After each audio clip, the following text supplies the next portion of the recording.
Start clean with Clorox, because Clorox delivers a powerful clean every time. Because messes happen. Because... I got the charcoal mask. Great, because why would I put that on my face when I could drop it in my sink? This is what I get for multitasking. Ugh, why is charcoal so sticky? Hello? Hey, Janice. I am so sorry. I thought I was on mute.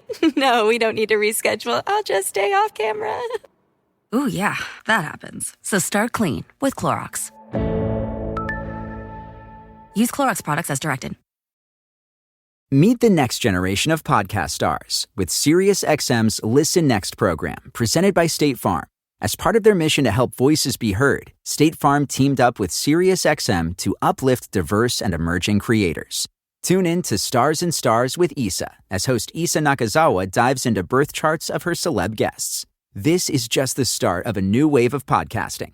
Visit statefarm.com to find out how we can help prepare for your future. Like a good neighbor, State Farm is there. Today is the day you will lose fat. Come see Dr. T at NJ Diet. Easiest diet I've ever done. It's changed my life. Come see Dr. T. Using blood work and DNA testing. 1-855-5NJ-DIET and NJDiet.com. Change your life in only 40 days with NJ Diet. What's up, y'all? This is Brother Ali in the mix with Tim Eineckel on The Library. Rapstation.com. Keep it right here. Miles Davis, the Notorious B.I.G, Tupac, Craig Mack, Corrupt, Big Daddy Kane, Razkaz, Prodigy, Busta Rhymes, Alicia Keys, and many more. All names associated with my next guest. His Twitter bio says, quote, "You have reached the real Grammy Award-winning DJ producer with over 20 years in the business." He's the legendary Easy Mo B, and I want to welcome him to the library with Tim Eineckel. Thank you for joining us. Hey, how you doing, man? Thank you for being here. Okay. So what was you've obviously done this for a good amount of time. What was the first record you ever worked on, and then what was your job for that record? The first real record? You mean that was released? Yeah, like first kind of, like label, backing and everything. That was a record called Ain't No Smoke Without Fire. Then you got burned. I told you so. Next time you will know what this far this. And the B-side was You Wanna Trip. To come with us, you need an oxygen mask. Yo, Jay, what's the name of the jam? When I was a part of the group Rapping is Fundamental, it came out on independent Kahafra Records, and that was 1989. And then your job on the record was producer, MC? I was...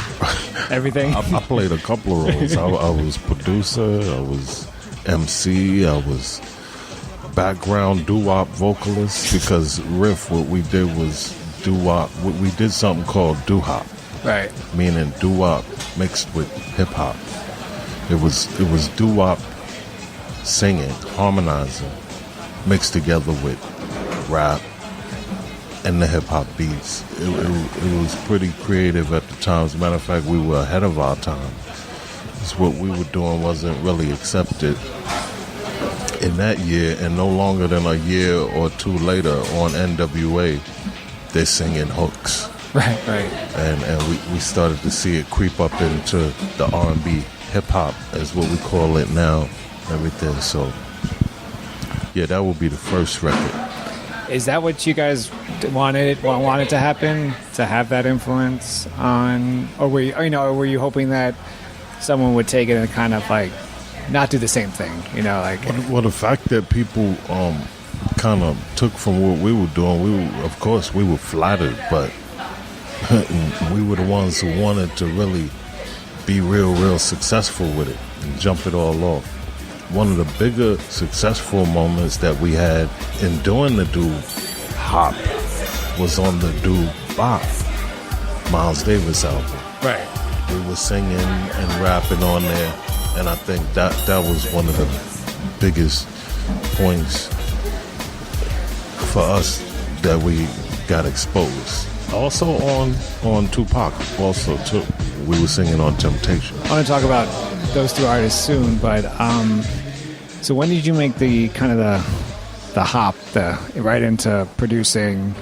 Like, what was that moment that you were like, all right, I want to kind of focus my energy or my talents on production or composing versus like emceeing as well? And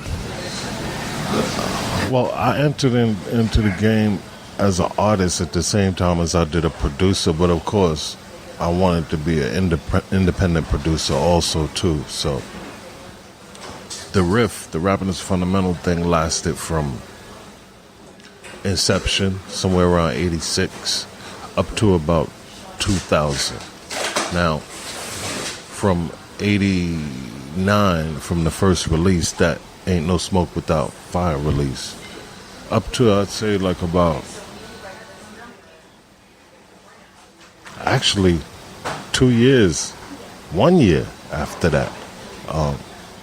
In the same year, I produced 2 songs for Big Daddy Kane. That was my first real, true commercial entry with Another Victory and Call Him Mr. Welfare. Right after that, I started getting calls. So I never had plans to be, you know,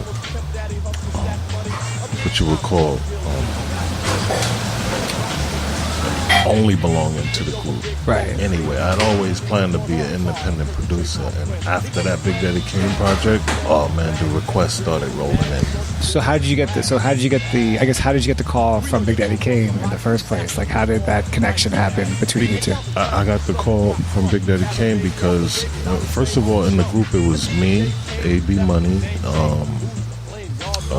and JR. Now, A.B. Money, he went to Sarah J. Hale High School together with Big Daddy Kane. So he had been telling them, yo, I want you to hear Boob's beats. In my old neighborhood, they call me Booby, or Boo for short, in my old Brooklyn neighborhood. Yo, I want you to hear Boob's beats. And finally Kane got around to hearing the beats. So that's how I got enlisted on that second album, Big Daddy. It's a Big Daddy thing, with Another Victory and Call Him Mr. Welfare. When did you... I mean, you talked about wanting to become an independent producer, but when did you... Do you remember the album you heard prior to anything that made you say, like, I want to... This is like, I want to do this, and then this is the album I want to create? Any and everything that Marley Marl was doing. A lot of my biggest influences is Marley Marl, Howie T, Herbie Lovebug at the time was the producer for Kid and Play, Salt and Pepper, DJ Jazzy J.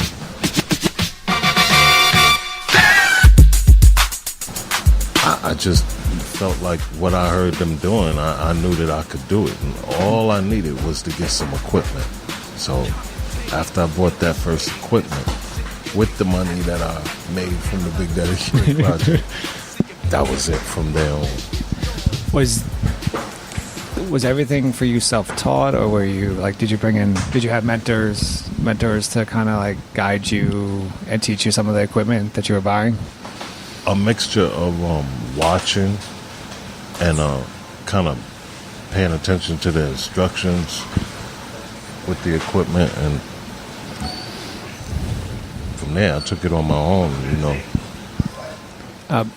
you mentioned working with Miles Davis, and obviously you worked with Kane. I mean, you have like two greats, but totally different types of music. Yep.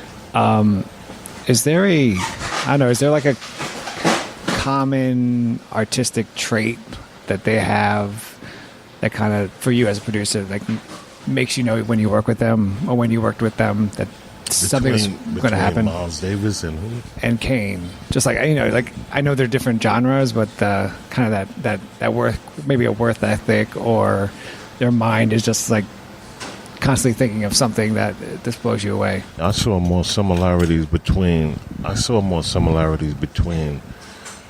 Tupac and Miles Davis. Oh, okay. And I'll tell you why. Miles Davis, he likes to record straight through.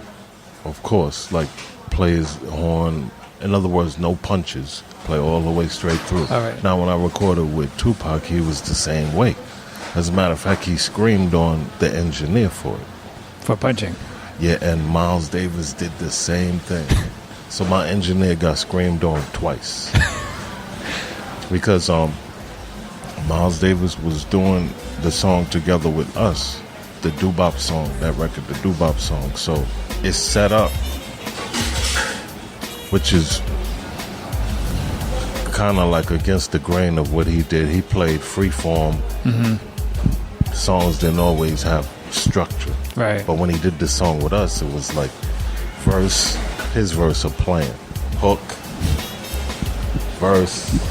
And so in recording, after he played his verse with his horn, my engineer stopped the tape. He said, "Don't stop my tape. Don't stop my tape. Let me play. Let me play."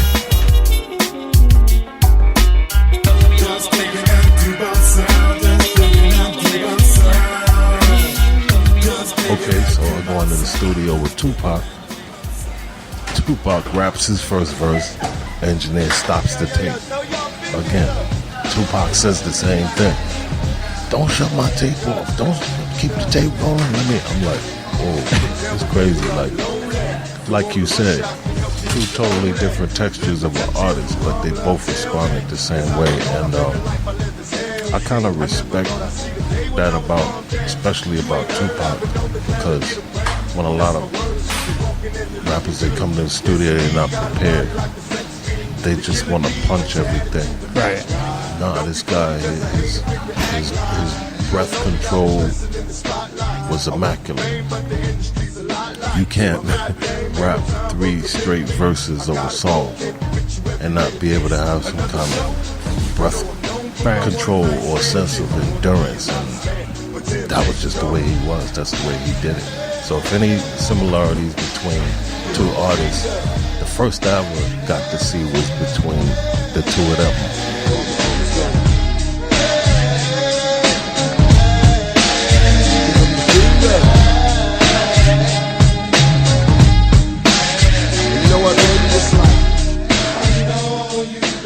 But also, I imagine you want to do it straight through because the importance of the live show, right? Like, you can't punch on a live show.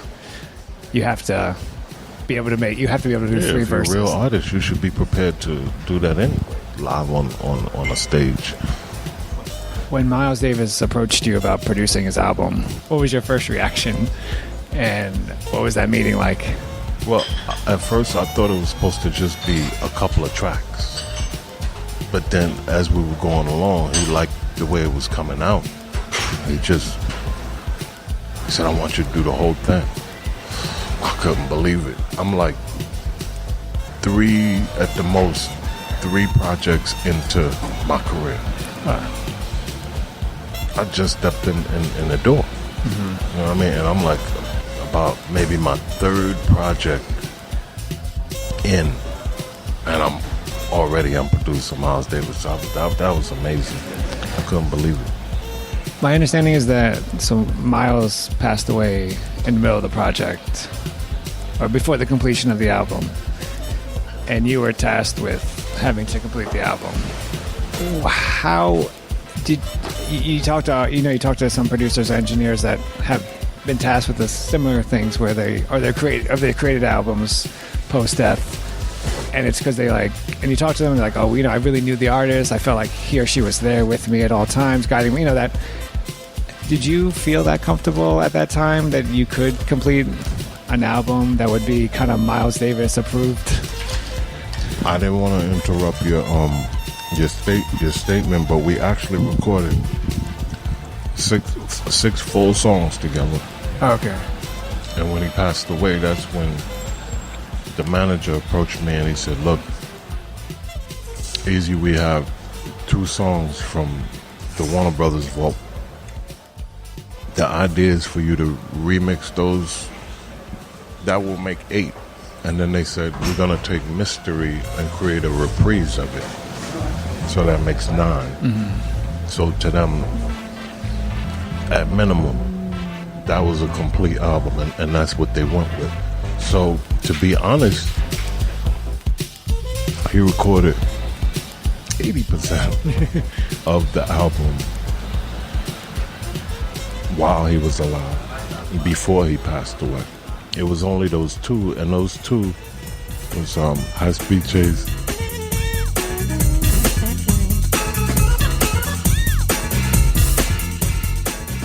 and Fantasy.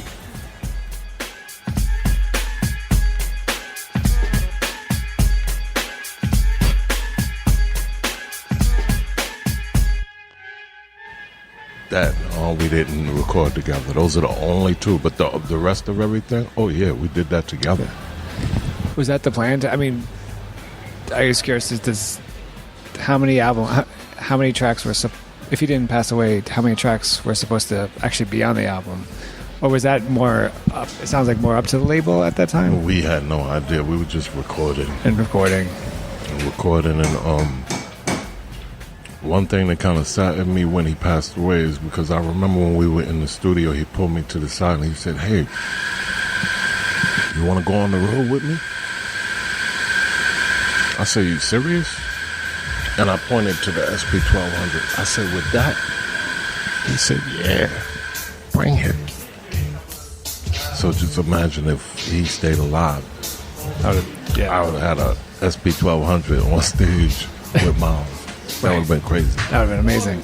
In addition to the other, based upon the relationship, in addition to that, other music that could have came out of that or whatever. Wow. You've obviously produced many artists. You produce Jizza, you produce Notorious B.I.G, you produce RZA, you produce Tupac. You also produced Notorious when he was young in his career. Before talking about him, is there an approach that you take when working with a veteran artist versus kind of a new artist? Are they different approaches, or you try to kind of deal with them the same? No, just deal with them all the same. It's really about getting their attention in the studio. In terms of what I brought to the table, the track, any suggestions I got to it. But at the same time, I always like to listen. Like, you the man, but they the man too. Like listen to them. They have suggestions. Like, for instance, like on Party and Bullsh, Who's the Man soundtrack. It was Biggie's idea. He said, on the hook, this is what we're going to do, Mo. From that. I want that. Here we go. Come on. Here we go. So he said, I want you to put that in there. And I'm looking at him like, I said, okay. When I worked with Tupac, when we did If I Die Tonight, it was his idea. He said, I want you to take that. Tonight is the night. Mm-hmm. And then he said, and I want that tonight. I'm like, I hope we're going to share these samples in terms of, clearing. Right, yeah. And, but the idea is always be open to suggestions too. You have a sense of direction of what you want to do, but be open to ideas that they may have too. What does that tell you about an artist? I think I was watching an interview with you and reading an interview with you and you talked about how Tupac asked you to remix or put your own twist on a few Bootsy Collins tracks, right?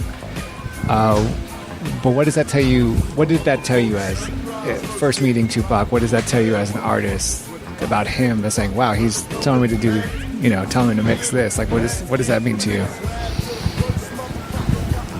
Number one, it told me that he loved funk music. That being, when I say funk, I mean like, when he said Bootsy, I knew that he loved all of the stuff that most of the West Coast artists, that their music was built upon. Parliament Funkadelic, Zap, Bootsy, what have you. So, when he told me that, I catered to it. I catered to it, I'm a chameleon of a producer. I've been known to bend and twist and stretch myself into different shapes over the years. And it's all because I really love music that much, and all of it. And it all starts from being a little 5-year-old boy, when I got my first record player. 12 years old, first making it onto the turntables with 2 turntables in the mixer.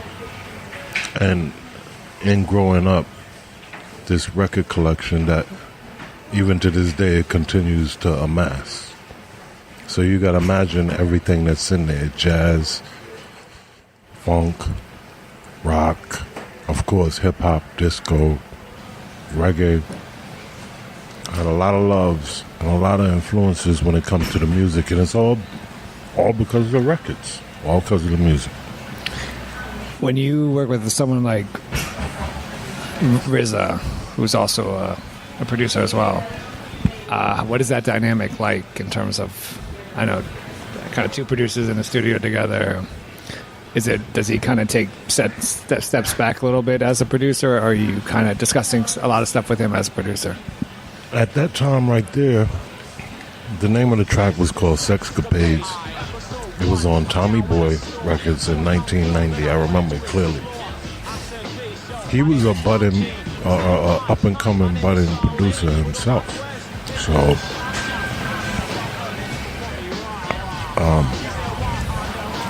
of course, he produced the B-side, Oh, I Love You, Rakim. Right. And I had, like, the other side, Sexcapade. So he was a new producer at the time. So it was kind of like a similar respect for each other, between the two. Like, he knew who I was. He knew I only had a couple of things under my belt. I just did Big Daddy Kane and a couple other things. It's like, I want to work with you. Or how they say, I want to work with you, G. We use that a lot, G. But I remember that. So it was more of like a similar respect for each other, you know? Because he was a producer at the time himself, too. Right. We both were up and coming. You know? When you read up on you, and as the artist I mentioned, you've worked a lot with them in the beginnings of their careers. What is your role as the producer or is it your role to ensure that they're not one-hit wonder artists? Like they will have a future, or they'll have an actual career, versus being just like going for a radio hit and then not hearing from it again. Is that your role at all, or? In a way, you don't even have control over that. We good at what we do, but at the end of the day, the people, they choose. Right. And if you make a whole album of 12, 14 songs, and out of that, only one of them the public took to, and then somewhere after that, your label dropped you, and you never seem to get another deal, then you're going to turn out to look like a one-hit wonder. Right. So, you know what I mean? And a lot of times, we don't really have a choice when it comes to that. Now, me as a producer, and what I add to it, what I'm going to put into it, I'll do my best to try to do something that's got some longevity to it, got some life, some legs to stand on. And I guess for at least a couple of songs, I did the right thing, huh? A lot of those songs, they still play to this day. Sometime during the day here on the radio here in New York, you'll hear like one of them pop up as a throwback, like in the primetime mix. Like, that's the greatest reward right there. That's what we look to achieve when we do the music. Something long lasting. I imagine if Biggie didn't die, pass away, he would have had a long career. And there's always this discussion about how, if Biggie was alive today, the rap music we hear now wouldn't be what we hear now. In your opinion, how much do you think Biggie's death changed the face of, or what we're hearing now on the radio? Do you think it would have been the same kind of projection, or? Well, one thing I know for sure is I know that lyrically Biggie would have definitely been on point. Okay, I don't know why. I'm going to finish the question you just asked me, but I see another similarity in this question here. I have to backtrack for a second.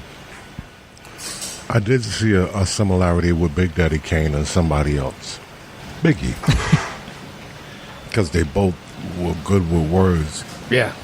And you could tell they both were good with English. Like when they were kids in public school, you can tell that Big Daddy Kane and Biggie, you could tell that they were good with English.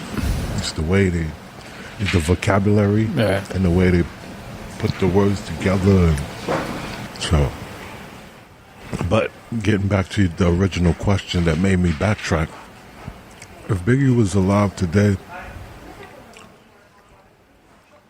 I know that he would lyrically be on point, but I wonder how or would he even adapt to a lot of the musical rhythms and the production techniques that's going on right now. Lots of things happened since he died. Right. We went from crunk to trap to a lot of different, and it just been interesting if he was still alive to know how he felt about that. Would he would have continued to evolve on those beats and that kind of music, or would he kept it authentic, kind of stuff that he always did? A good indication of where Biggie might have been if he was still alive was the brief direction we saw him take on the second album. Remember his collaboration with Bone Thugs? Yeah. Dangerous. Ain't too many can bang with us. Straight up, we no angel dust. Label us notorious. Thug ass niggas that love the bus. It's strange to us. Y'all niggas be scrambling, gambling. I'm restaurants with mandolins and violins. We just sitting here trying to win, trying not to sin. High off weed and lots of gin. So much smoke, need oxygen. Steadily counting them Benjamins. Nigga, you should too if you knew what this game would do to you. Been in this shit since 92. That right there showed his ability to morph into something different, yet have the same lyrical force and agility with words, but at the same time kind of adapt to different styles. And the Bone Thug style was a real different thing coming in at that time. And I guess there's no way of this new style was obviously he didn't hear it, so there's no way of knowing that he would have taken. But I don't think he would have been rhyming real slow in kindergarten like right now, like a lot of the rappers I hear. Some of it's just too slow for me. Some of it sound like kindergarten, man. I gotta say. So I have to admit something. There was a moment in my life in the 90s where I was just like, I was that guy who is like, if it's on the radio, it must be BS. There's no, I'm not going to listen to it, blah, blah, blah. It's going underground. And now in hindsight, you listen to the stuff from the 90s, like Big Pun and even Biggie, and you're like, wow, this is incredible. I mean, they're just incredible lyricists. And if I came to you at that time in the 90s and told you that argument, what would you have said to me? It's a funny answer that I got to your question, because me and a number of different people, we talked about that before. It's just working out that way. A lot of the stuff anything that we thought was so bad 8, 10, 15, 20 years ago, you compare it to different stuff you're hearing now, it sounds like beautiful music to your ears. Does, yeah. Right? So, but me, myself, I never ever been against the hip-hop songs that made it to radio, and especially in the 90s, there was a lot of great music that made it to the radio. You know what? I think, if anything, we have to kind of appreciate that was even happening back then, because now the styles you're talking about and the kind of artists that you mentioned in your question, it wouldn't even happen today. In other words, I don't like to just pigeonhole and use the term boom bap all the time, because That's not the only way to describe what was going on in the 90s with hip-hop, during the Biggie, Tupac, Terror Squad, Rockefeller, whatever was happening in that era, that time right there. Don't like to pigeonhole it as boom bap, but we need to be real appreciative that any of that stuff made it to the radio. It would never ever happen today. It would never happen today. It just, the styles of music is different. The generation is different. Radio programming is different. So many things. So many different reasons why that just wouldn't happen right now. So, if anything, I kind of appreciate. I actually, a better word is I miss that era. I wish that a lot of the things that made it to radio still could today and now. And they talked about Diddy with the. They talked about Puffy with the shiny suit era of music, and all of that. You look back now, it don't sound bad. No, it doesn't. None of that. like that's the thing. Like you would take that right now in a heartbeat over a lot of the stuff that you're hearing right now. So it's just like some things, like, I don't know, at the time we being so spoiled, you don't really get a chance to appreciate it. It's like time has to pass for you to really look back and say, wow, like, that was great. Yeah. Like you listened to... I was just being spoiled and greedy, but now I see, like, that was great. Right. Now I hear the pop stuff now, and I just want to jump out the window. When you were collaborating with these artists, how important, or any artists, how important is the in-studio setting, like being there actually with the person versus, like, now it's so easy. You mean actually working together in the studio versus emailing beats? Yeah, I still think that's important, although there are some good records that got done by me emailing tracks or files, but nothing beats the synergy, the chemistry you get being in the same room with somebody. Like that exchange I spoke of that I had with Tupac and Miles and stuff, like, I don't think it would have came out or been the same if we couldn't be together like we were. You created an instrumental album with Chuck D Slam Jams. On Slam Jams Records. On Slam yes, Jam. sir. Shout to Chuck D. Shout to the Institution of Public Enemy, forever. One of my favorite groups. But the instrumental album, yes. And You Don't Stop. Okay. What was the kind of the goal with that album? But also, if you're using just instrumentals, how do you convey that kind of that message, that goal to your listeners? With the array of different styles that I placed on that album. You saw how we just talked about didn't really appreciate it at the time.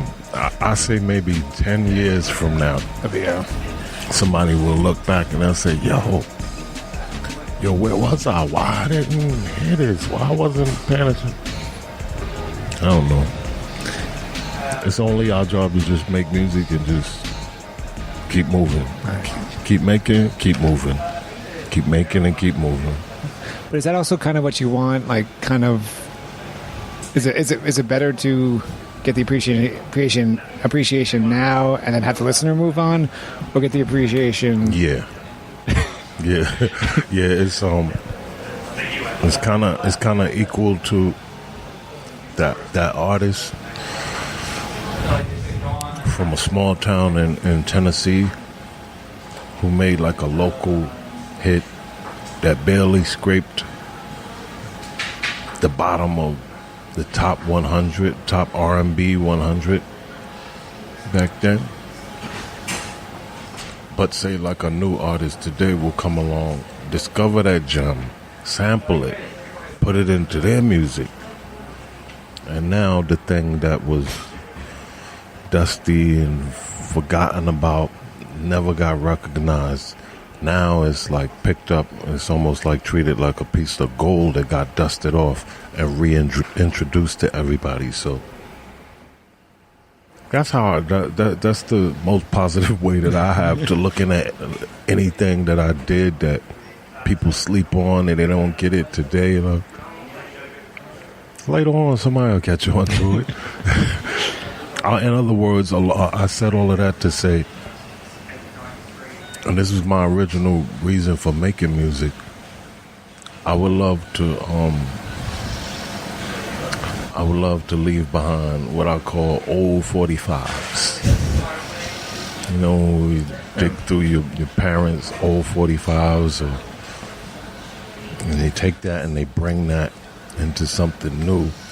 That's what I'm trying to do. I'm trying to leave behind old 45s. That's the concept. I just want to quickly ask you about the recognition parties you do. If you could just quickly take the listener into those parties, and how did the idea actually start? Shout out to my partner DJ M Ski, who is the actual curator of recognition.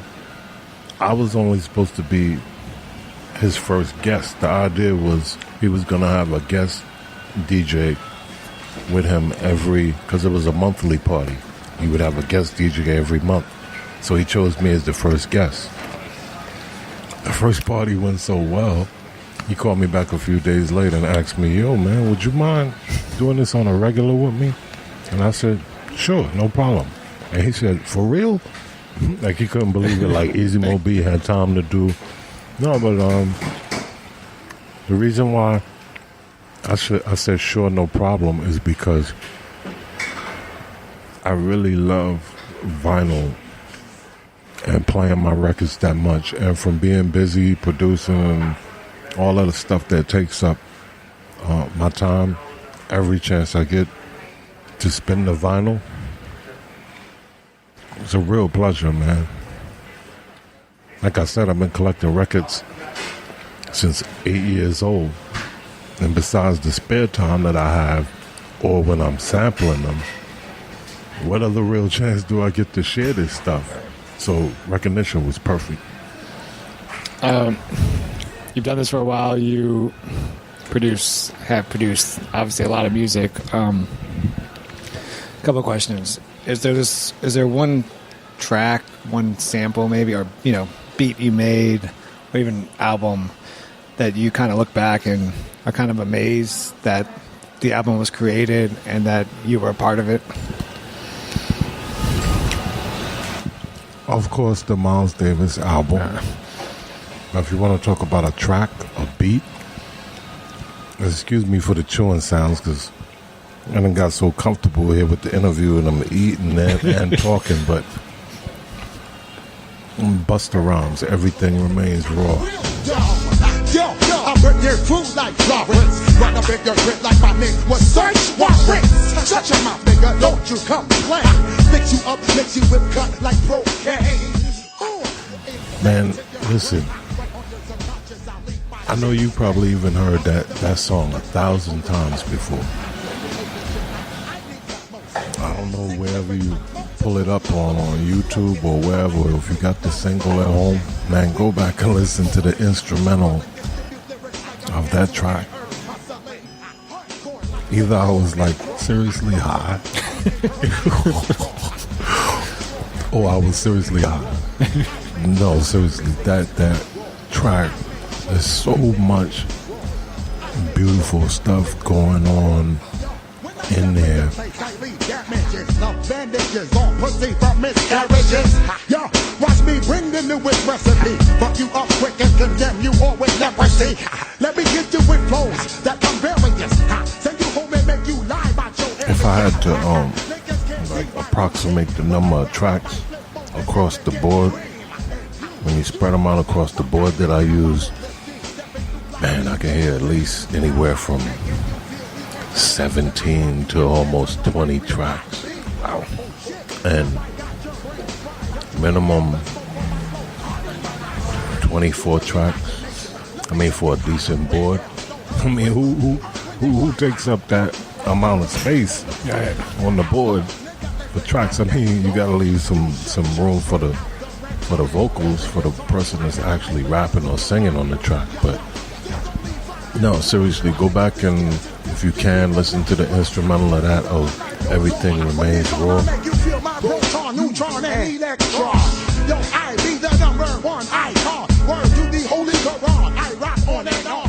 Man, there's some beautiful stuff going on up in there. Like, sounds just weave in and out. And as always, because that's always been my concept of what I call playing samples, like, everything that's being used is harmonically in tune with each other.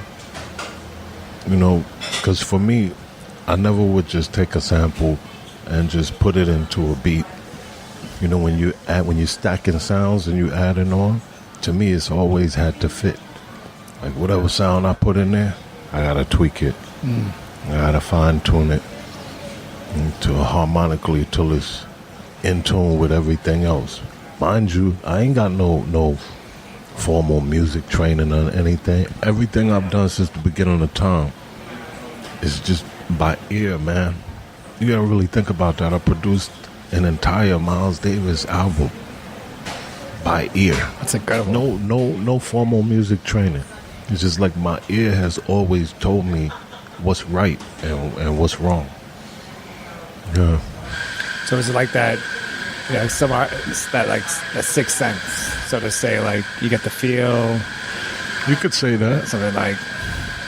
But it's like anybody that's a true musician, or if you care that much, based upon all of the music and records that was done well that you heard in the past, you're working on something, there's a new piece or anything that just sticks out and it's not right to you, you're gonna know and you're gonna point that out. I've gotten into arguments with the artists because they're like, I don't hear what you're talking about. It's all right. I'm like, nah, it's not right. We gotta fix that. Later on, we laugh about it, but at the time, like, I'm real serious about it. How long does a beat like that, the Busta Rhymes beat, take to create? And then how do you know? How did you know it was done? It could take 15 minutes. It could take 15 hours. I've had beats that take 15 days. And how do you have so much patience? Because when you want what you want, you're patient enough to wait and work for it. Right. I've seen times when I'm making a beat. By the way, like, all of these years, everything that I've ever done, by the way, I don't use kits, like drum kits. Oh, interesting. And you know they have sound modules too. Yeah. I never have used kits, like drum kits, and all of my sounds have always come from records. If I didn't actually play them in addition to the beat that's there by keyboard, all of my sounds have always come from records. For me, it's not always about using loops. To me, the realization is that you wouldn't have the loop if you didn't have the instruments or the players. So a long time ago, I said, why just continue taking loops? Why not use the instruments and play back something original? And that formula started somewhere around the early 90s, because I was at Rush inside of the Def Jam offices, the same offices that Chuck D was in Public Enemy, that they were frequenting, but I hadn't met them yet. They had a meeting. The manager that I had at the time, and it was this big long list of artists. You know, the De La Soul and Biz Markie thing happened, so a lot more attention was put on samples. So I had this big, crazy, long list of artists. And in the meeting, she told all of the producers, me, Daddy-O, Hank Shockley, Large Professor, any and everybody that was over there. She said, you see this list? And you see all of these names on this list? Stay away from those artists. Don't touch them. Don't sample them. So I left there depressed. Feeling like, you know, what am I going to do? And that's where the concept was already there, but that's where my style really was born right then and there. Is because I had to admit, after leaving there and her pointing that list out to us, like, I had to admit and say to myself, like, what you do don't just stop at a loop. You have the ear and the ability to create something brand new from scratch.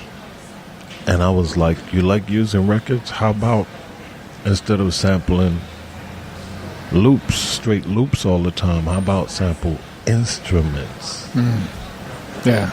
The same way like a band would get together, a bassist, a rhythm guitarist, a drummer, horn player, keyboard player, and they get together and they jam and they make music. I was like, yo, that's what you need to do. You need to start jamming. And that SP 1200 you got right there, and your rack mount Akai S950 sampler, I said, that's gonna be your band. That machine was gonna be my band. Everything I put into it was gonna be my band, and I've been doing that ever since. Wow. Ever since. I have a new artist, female artist that I just released. Her name is Alana Nakwai. A song called Mary Jane. You get a chance, you listen to it, and when shit hit the fan, I was embarrassed. Fuck love, now I'm a savage. Fuck about my face, no love for lames. Mary Jane, the only one I'll be let hit it. Even though it's R&B, my technique is still there, still doing that same thing. Like, I call it playing samples, but making something original. Looping and looping and looping and looping, after a while, gets kind of boring, even to yourself. I can imagine. After a while, you begin to want to challenge yourself to go higher and do more. You can't always rely on the loop. You know what I mean? There's more to you, and you're more talented. You're more capable than just the loop. So I thank her, my manager, rest in peace, miss her, Francesca Sparrow from RPM Rush Producers Management. So I thank her for that day and for that list, because it challenged me and pushed me to the next level as a creator. And that's how you got flavor in your ear. Come by fatter, I got the data, turn your body into antimatter. And just like a piece of sizzling, you'll fit inside my stomach with the eggs and grits between. The king is what I mean, my man. The Lost Boys, Jeeps, Lex, Beamers, and the Benz. Me and Freaky Ty, Pretty Lou, my man, Big Nice. We be getting down representing, so this is how it goes. Work with Latifah. So many different records. Booty rappers posing this gun clappers and bitch smackers. Need to switch to being actors. Images on your act to hold the laughter and the lip, the clappers in the clip. I flip and flow like the Bobby turning tricks. Am I clicking? I cut your light, drop until leap. Who wants to become strong? That challenged me. That pushed me. Do you think it also allowed you to, like you just mentioned, spread to different genres of music? Yeah, definitely. And then with the concept I'm talking about, when you use that across the different genres, say like reggae, from reggae to jazz to R&B, disco, even house music. I love house music too. When I say house music, I mean true, authentic house music. Not that EDM they doing now. That's a derivative of house music. People will get it twisted. EDM is nothing more than a derivative of house music, but it's just about spreading that concept of the playing samples thing, my technique across everything that I do, whenever I'm doing, whatever I'm doing. That's Easy Moby.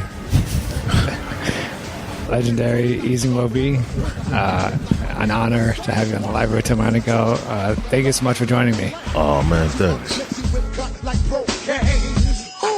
Insane to your brain, right on your subconscious. I'll leave my shit stain. I'll be the mostest with rock overdoses. I'm stepping over shit like I need osmosis. Sick lyrics like multiple sclerosis. Focus while I display flows ferocious. Weak niggas just fall and keep tumbling. Distribute lyrics like I'm hand to hand hustling. Hardcore like Rick Draw, McGraw. But what you heard, you ain't heard this before. I make sure everything we make raw. I make sure everything we make raw. I make sure everything we make raw. I make sure everything we make raw. Yo, when I step in the place, I leave damages. Love bandages on pussy from miscarriages. Yo, watch me bring the newest recipe. Fuck you up quick and condemn you all with leprosy. Let me get you with flows that come various. Send you home and make you lie about your area. Niggas can't see my routine. When I round up, I flip more niggas and get cream. And you know what the fuck I mean. Now I'm on the scene, stepping through like me, Joe Green. How I'm making you feel the extreme. Till I rock you out, then turn on my real high beam. Oh shit, now I got your brain fried. Once you inhale the smoke from my flow, carbon monoxide. Use your imagination, let me take you higher. Rain, hail, snow, earthquake, earth, wind, and fire. Yo, hit the dirt, get on the floor. I'm that outlaw, nigga living right next door. You should just roll out the red carpet or move it target. I got you open like supermarkets. Yo, there's only 5 years left. Why niggas just give to death? You read they last breath. Days of my life goes on. When they found I make you feel my proton, neutron, and electron. Yo, I be the #1 icon. Word to the Holy Quran. I rock on and on and on. Hey, on and on and on. You won't understand when I form Voltron. Everything we make raw. I make sure everything we make raw. I make sure everything we make raw. I make sure everything we make raw. I make sure everything we make raw. I make sure everything we make raw. I make sure everything we make raw. I make sure everything we make raw. There's only 5 years left. Remember that, nigga. All you. Remember that. There's only 5 years left.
When it comes to scents, you should pick ones that smell like, well, you.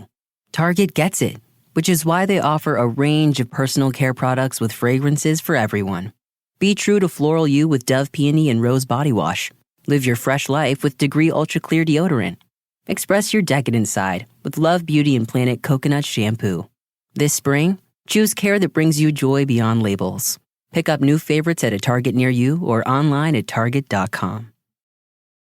Meet the next generation of podcast stars with SiriusXM's Listen Next program, presented by State Farm.